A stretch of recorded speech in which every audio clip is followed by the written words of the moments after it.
Hello everyone and welcome back to Create Above and Beyond. In today's episode, we're going to build a mega mining machine. So building a giant mining machine is something that we've needed to do for quite a long time. I am almost always out of resources, and just about every episode I have to spend some time going and farming for whatever resource, whether it's iron, gold, lapis. You can see that I'm really not doing too well on ores. We're down to like just over a stack of copper. That'll get used up really quick. So I think it's finally time that we actually go and build a big mining machine. So the first thing we have to do is figure out where we're actually going to build our mining outpost. Now, I don't want to do it anywhere too close to our mega base because I don't want to actually see the big gash going throughout the world, because we are going to do a top to bottom design. So I think we want somewhere a little far from our base. The other thing we have to consider is we want to avoid mountains. The reason we want to avoid mountains is we're going to be using a pulley design, and pulleys only go 128 blocks down, so we want to have somewhere that avoids mountains so we can make sure that we're getting all of the lower level blocks. So I think what we're going to do is we're actually going to come all the way out here to this ocean by the desert biome we found, and we're going to start in the ocean and just kind of cut straight south. And the reason we're going to do that is because there's going to be no mountains to fight with in the ocean and the desert, but also we're going to get a lot of sand. And sand is one of the things that I'm constantly running out of, so getting lots and lots of sand is definitely going to be something that will be very nice and help us progress in our pack. So let's take a quick little fly over there and we'll scope out a good place to actually build our mining outpost. So I think this little island is going to be the perfect spot for our mining outpost. We can build our little outpost here and have it go straight south, and it'll cut right through the ocean, bit through this desert, bit through this Badlands biome, and just keep on going south until we manage to hit some kind of mountain or something. Then we can just kind of come up, go a little bit to the left, do it again, and do it again, and do it again, and just get a whole big scar cut right through the land, and really make good use of the space we have and get lots and lots of blocks and ores. Alrighty, so I spent a whole bunch of time getting together all the material we're going to need for our giant mining contraption, and let me tell you, I am so happy to finally be building a mining machine, because we spent probably about 3 hours getting all the lead and iron from mechanical drills, and then all of the zinc for all of these oak drawers and drawer controller we're going to be using for our build. So I'm going to take all these parts over to our new mining base location and make our mega mining machine. Whoa, we got a little friend on this island. Hello. Oh, is this a Bizz, I think? Yeah. See if we can't take him out and get some of that Bizz powder. There we go. And he did drop some. Got 2. Oh, Bizz moat. Interesting. Alright, so we're over here at our little mining outpost island, and I went ahead and placed down a beacon right away so we can have creative flight as we build our little mining machine. And the first thing I'm going to do is I'm going to go up to Y130, because that is going to be where we want to actually place our drills. The rope pulley extends down 130 blocks, so placing this at 130, we can clear any hills that are above this while still going all the way down to bedrock with our drills. So to start this off, we need to actually place our linear chassis that we need to place all of our drills on, because this is basically what's going to hold our whole drill contraption together and move up and down to actually drill all the way down to bedrock. So we're going to extend this out 16. So I think I'm going to do 16 by 16 chunk of drills, which will take out a whole chunk of land at a time. So we're going to go out 1, 2, 3, 4, 5, 6, 7, 8, 9, 10, 11, 12, 13, 14, 15, 16. And then I, of course, brought my infinity wand. So I can just go ahead and extend that out 16 blocks and have our big square of mining. So I'm going to extend this out 1, 2, 3, 4, 5, 6, 7, 8, 9, 10, 11, 12, 13, 14, 15. Okay, maybe I should have extended the beacon a little bit more because the range is still a little short, but that won't be too big of a deal. And 16. So I'm just going to go through here, glue all the blocks, and then attach our drills.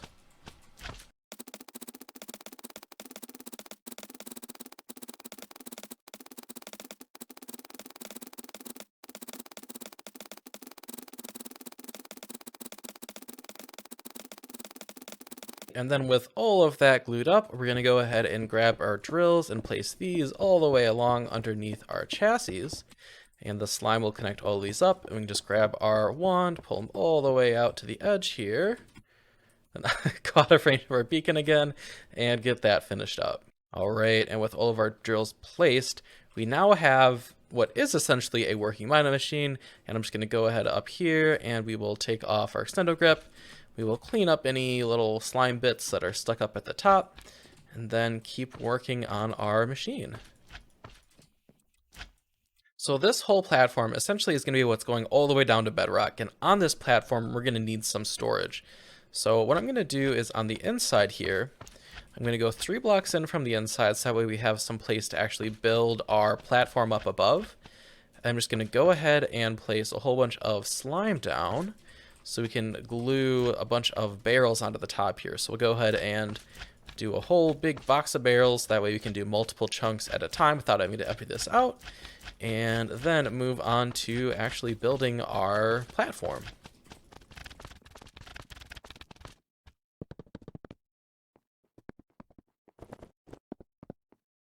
All right, so now with that, we want to actually build our above platform. And for this, we want to go up a few blocks and then build the platform. So what I'm actually going to do is I'm going to grab some of these secondary linear chassis.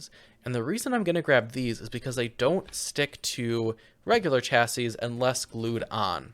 So what we can essentially do is come up 2 blocks, then grab some more of the regular linear chassis, place these down, and then basically what this is going to do is we're going to have our points of contact where it looks like it's all connected up, but those secondary linear chassis won't actually connect to the second platform. And we'll just basically build a 3 block wide ring all the way along the whole outside of our mining machine. So that way we have a nice place to stand and work as this machine goes all the way down to bedrock and back up. So with that done, we've got our top platform where we can stand and work. Got our bottom platform, which is our mining machine. We'll actually be going up and down. Now we just need something to actually power our mining machine. And basically it's all going to be run off of a rope pulley. So to actually connect our rope pulley up here, we're going to do something a little differently. We're actually going to use some of these secondary linear chassis, which are just crafted by putting a regular linear chassis in your crafting grid. And the reason we're going to use these is because we need this to come up here. We're going to glue that and sit at this level. Now the reason we want it sitting at this level is just so it all kind of looks cohesive and nice. So that way we can just grab our rope pulley and put it down on that level. And this will essentially just rise up and down, and this won't connect. If we were to use a regular linear chassis here, it would end up connecting, and that's not what we want. So we're going to use a secondary chassis so it does not connect. So now with a rope pulley in place, we need to actually power this whole thing. And the best option for powering something on a moving contraption is actually using fan power. So by placing down a campfire, you can place a fan on top of that campfire and give that power via a redstone signal, and it will basically work as a small power source. So we can use these, a big row of these, to power our rope pulley. So I'm just going to go in here, place a long line of fans all rotating off of their campfires, power these all up, get them connected to our rope pulley, and then we will have a functioning mining machine. Alright, so with our power and our rope pulley hooked up, we're good to do our first mining trip. Flick that lever on this gear shift. It's basically shift it from moving up to moving down.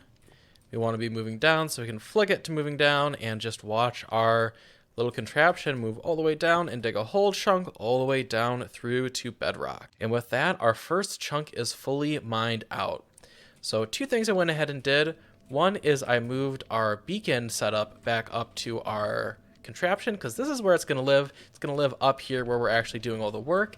And then I also put in this giant wall of drawers, so that way we can basically sort out all of our items. We can put anything that we turned into blocks into compacting drawers, everything else into these other drawers, which we can basically just store everything in. Now from just that first chunk, we actually got some pretty good stuff. We got plenty of dirt, cobblestone, and andesite cobblestone. We actually got so many that we filled up this oak drawer. We had to put some upgrades on it because we had to fill up a few of these other drawers with all of the extras we got. We got a bit of diorite, a bit of granite. Then we also got some darkstone, grimstone, and lavastone from some of these other mods. So that'll be really nice to actually start using some blocks other than cobblestone and andesite cobblestone from Forbidden Arcanus and Darker Depths. We also ended up getting a whole stack of obsidian and 20 flint, as well as a whole bunch of different ores, over a stack of iron, lots of zinc, some niter, some rubies, lots of copper, lots of lead, arcane crystal, sapphire, some coal, and even an emerald. So while this is all good, we still need a way to actually move our machine, and that's what this last little piece of the puzzle is. Alright, so to actually move this whole thing, we're going to do something that's a little simple, but it will definitely get the job done. So all I'm going to do is put some chassis up here, and then a mechanical piston touching that. And then we'll do some piston pulls off to the side. We'll do 8 of them, so we can move half a chunk at a time. So essentially I have to move this contraption 2 times to move full 16 chunks, throw a hand crank on there. And now when we turn this hand crank, our whole machine should just move over 8 blocks. Let's give this a go. And it looks like we did mess something up because we got our top moving, but not our bottom. Looks like we still have to glue all of this stuff on. And that's why it didn't move. So let me get all this glued up and we'll try this again. All right, so I got everything over there glued down. So let's give this another try. And hopefully our machine works as intended. And yes, it does all seem to be moving as one. So now we can just move this over 8 blocks. Then once that's done, all we have to do is break our piston pole, grab all of the poles, replace it back down. It looks like we lost some from down there. So I think what I'll have to do is just move it in 1 block so that way that it doesn't happen again. But for now, I'll just go down there and grab the poles that fell. So we can place the last 2 extension poles, put our crank back on, move our machine 1 more time. Then once it's moved, we can go ahead and run over here, flick our lever for our gear shift. Our whole assembly will go all the way back down and mine the next chunk. Rinse and repeat a whole bunch of times, cut a big gash through the world, and collect tons and tons of resources. Alright, so it looks like we have hit the bottom, and there's a few things I noticed. First is that we're going to have to actually lower this whole contraption down by 1, because we're at our full length of our piston extension, and we still haven't mined these blocks here. Now, I won't be able to go past that because of the bedrock, but we can actually mine all the blocks at the bedrock layer. So I think we'll lower the whole contraption down by 1. The second thing I noticed is that we're going to have to do a little bit of cleanup here. First is we'll have to get rid of all this randomonium ore that's going to spawn, because as it mines through it, it basically will just teleport away or move away like that. So we'll have to go back through here, clear all of the randomonium ore that spawned, and then the last thing we have to do is we have to come back in here and get rid of all the obsidian. And the reason we have to get rid of all the obsidian is just because every once in a while, when mining through lava lakes, all of the water from our ocean is basically creating all this obsidian. And every once in a while, it creates it at the same time it goes down, and it doesn't actually manage to mine it out. So with just that little bit of cleanup, this really won't be too bad, and we should be able to mine chunks out pretty quickly. Alright, so we did quite a lot of mining with this little machine. We went all the way from this island up here all the way down to where we're almost into this desert, and this thing has worked absolutely beautifully for us. So there's 2 small changes I might make to this machine in the future. The first is that destroying this mechanical piston every time you needed to move it 2 times was a little annoying. So what I might do is extend out our platform here so it goes the full 16 blocks every time, so I only have to break it and place it once instead of 2 times per movement. The other thing I might do is extend out the actual area of our drills, because when we drop the drills, it takes the same time to go from here down to bedrock as if it was 1 drill or if it's 150 drills. So extending out and having more and more drills would actually be quite an improvement and really wouldn't slow us down at all. And getting more drills isn't going to be too much of an issue anymore, because we ended up filling all of these barrels 2 times and emptying them out into the sorted wall here. So you can see we have an absolute ton of resources. 3,000 iron, 700 zinc, 180 copper, 400 lead, 600 nickel, 300 gold. We got over 1,000 lapis, and we ended up getting over 100 diamonds, 45 emeralds, and then 5,000 coal. And then alongside that, we got a whole bunch of building blocks. We got tons of cobblestone, andesite cobblestone, dirt, sand, diorite, granite, gabbro, dolomite, and then a few of these. And then also a few of these other modded blocks. So we got the grimstone, darkstone, lavastone, a bit of arcane goldstone, and then a whole bunch of obsidian as well. So to actually take this stuff home, I think all I have to do is break these drawers, because when I actually go ahead and place these back down, it'll keep the items inside it. So all I need to do is just break all the drawers that have items in it, pop it into a storage bag, take them home, and then sort them out into our system. So alongside all those goodies, we ended up getting a whole bunch more stuff from randomonium ore. So you can see we just got like a big random supply of a bunch of items. This is all just kind of my junk items that we just kind of collected throughout our time. And then this chest is all of the really cool items we got. So we ended up getting a redstone flux cell, a crystal growth accelerator, and a fractioning still, which are some pretty useful blocks that have a little bit of a difficult crafting recipe. Nothing too crazy, and it didn't really skip any tiers, but it is pretty cool to get. And then we also got some aquatic resonant, gold reagent, and fuchsia reagent, which are added by the Create Above and Beyond to craft up different ores and stuff. So these, I don't know how helpful they are because we're not quite there in the tech tree yet, but it's definitely cool to see. We also got some random other stuff: telescope, glistening coffee, coffee with sugar, bagel, D6, some music discs, a icy pale ale, and some buddy cards. So I'm going to take a bunch of this stuff, we're going to head on home, sort it out, and then we'll figure out what's next. Alright, so I have just started to organize my stuff into my storage system, and we are already out of room. Looks like these arcane barrels are all now completely full of stuff, so in the next few episodes I think we're going to have to find out a better storage solution because we don't have room for all of our new goodies. They're just going to kind of have to hang out here until we can get some more room set up for them. Now, one thing we can do to alleviate our storage problem just a little bit is to take out all of our gold, because I think today we're going to try to finish the Nether buddy card set. So to get more Nether buddy card things, there are a few different things we can do, and one of those is to barter with zombie piglins. So what I think I'm going to do is take all of this gold we have here. This is everything that was in our storage system, and because we have all of this extra gold we just got from our mining outpost, we got 397 crushed gold, which I believe we can double.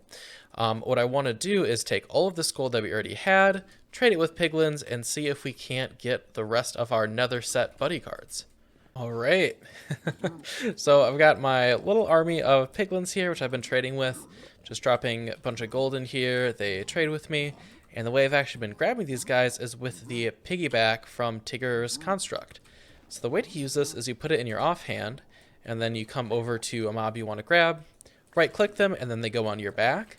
Now you do have to have your back armor open, so sadly we cannot fly around to do this, but all you need to do is grab them, take them up to my spot, take off my backpack, and then collect them. And now all we got to do is just dump a bunch of gold in there and they will trade away. Now I've done I think about half a stack of gold and we got 2 buddy card packs, so we'll see what the rest of this gets us.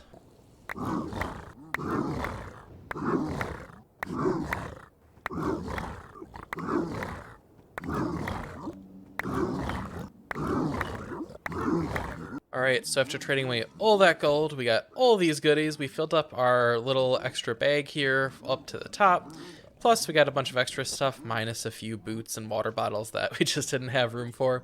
And we ended up getting 17 Nether set buddy card packs. Now, from our experience with the Create buddy card packs, this probably won't be enough, but hopefully it will. So let's head back to the base and see where we get. Alright, so this is what our buddy card binder looks like before opening all the packs. So we've got 2 empty spots in our non-shiny cards, then a whole bunch of holes in our shiny cards. So we're going to open up all these packs. I will sort them out, and we'll check back in and hopefully have a complete set. And that wasn't quite the complete set, but we did manage to complete our full non-shiny deck. We made some really good progress on our shiny cards. So in the next episode, we'll try to refine out that gold and hopefully be able to complete our full Nether buddy card set. So now we can go ahead and check off mining outpost. And speaking of refining that gold, in the next episode, we're going to work on an ore processing plant to smelt down and refine all those ores we got in this episode. So I hope you guys enjoyed today's episode. I know we took a little bit of a break from working on the mega base, but I had a lot of fun. I think we built a really cool contraption, and I'm looking forward to jumping back into working on the base in the next episode. So make sure you hit that subscribe button if you're excited for that, and I'll see you guys next time. Bye-bye. Also check this out. Our lava tank is progressing very nicely.